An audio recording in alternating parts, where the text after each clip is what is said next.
What's up, guys? Today's video is on the Rigdoo HT10 trail camera. Found it on Amazon for $30. I've never had a trail camera before, so I figured why not? Try it out, see how it works. Beginning of the video, I go over the settings and features and stuff like that.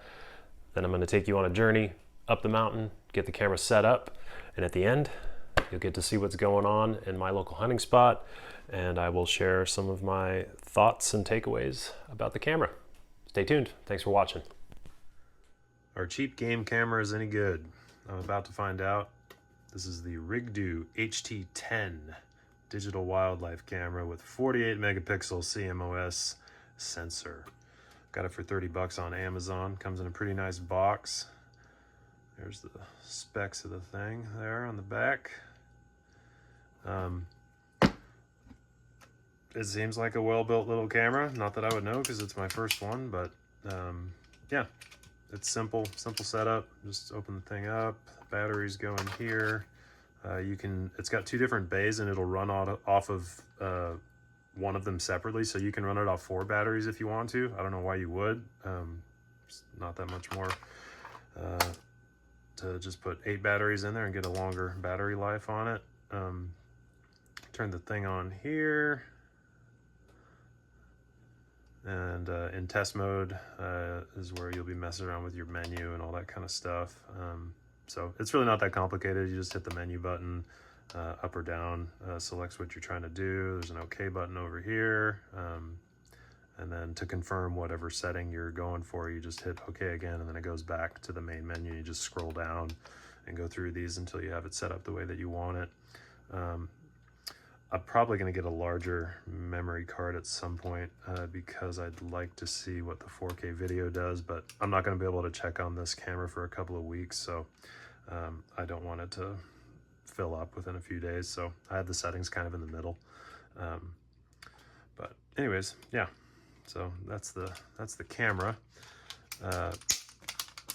So you can do the typical setup where you run a strap through these holes on the back and just strap it to the tree, but what I thought was kind of cool is it comes with this attachment that slides into the bottom here, and you screw this thing on, and now you can angle it up or down. And I'm probably going to have this about 10 feet up a tree, so it'll be nice to just be able to angle it down with that attachment. I think a lot of folks wind up like shoving a stick or something behind the top side of their cameras if they don't have an attachment to angle it down, if they're putting them up high.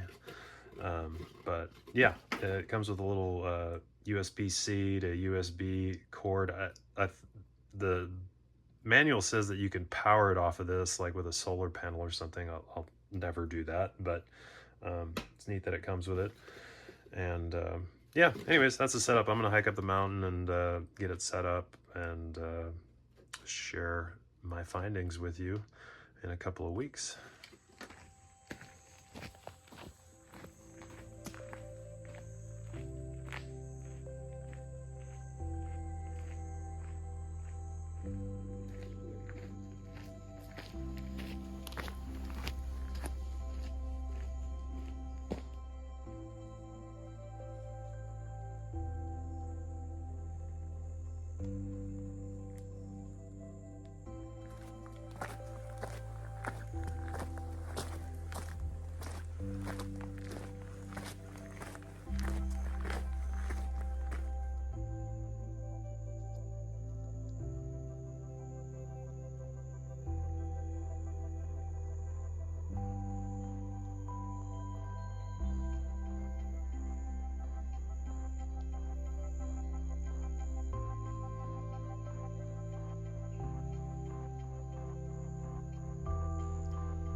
Steamy here on top of the mountain.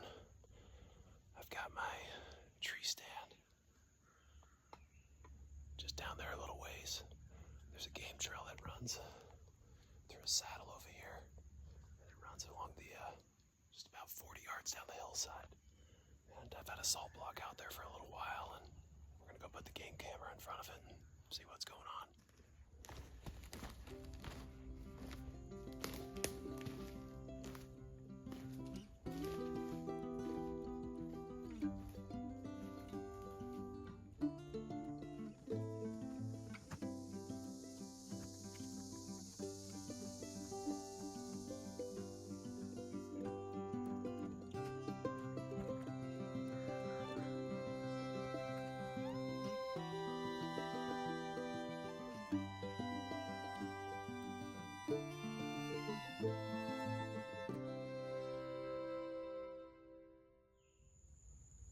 All right, got the camera set up in the tree right up there behind me.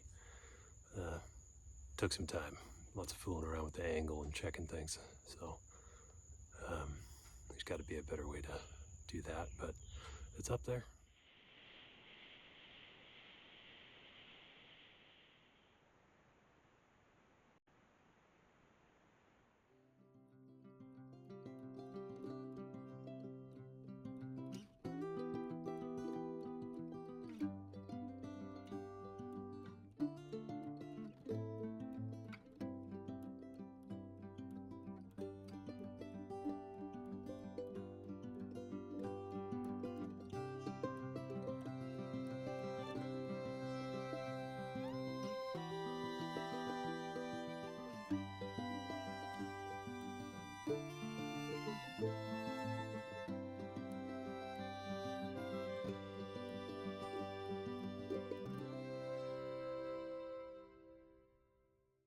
If you made it this far, I do appreciate you watching. Please like and subscribe. So overall, what do I think about this camera? A couple of things. First thing being, I'm not that impressed with the strap. The day that I went up there to set the camera up, when I was tightening the strap down on the tree, the plastic buckle partially broke. There was still enough of it left to get the camera attached to the tree and whatnot, but I was kind of nervous about that. So 4 days later, I wound up going back up there and I replaced that strap with a better one. I pulled the SD card. As it turns out, I've got deer hanging out in front of my camera, hitting that salt block. And that's exciting. I counted 4 doe and a buck and a fawn. So yeah, I'm stoked about that. The video quality I had set on 1080p. It's enough to kind of zoom in a little bit and see what's going on, but you're not gonna see individual hairs or anything like that on the end of a deer's nose. But down the road, I do plan to get a 128 gigabyte chip for the camera, at which point I'll set it up in 4K, so I might have an update down the road for you on how well the camera does when it's set up in 4K. With regard to photos, I had those set on 20 megapixels. The photos were great. I could see what was going on about just as well as I could in the video. And as far as the audio goes, not too terribly impressed with that. It's a game camera, so I don't expect too much from the microphone on a game camera, but you can kind of hear some of the noises and what's going on. But overall, for $30, I'm impressed with the camera and I would recommend trying it out. So that's all I have to say about it. I do appreciate you watching. We'll catch you on the next one.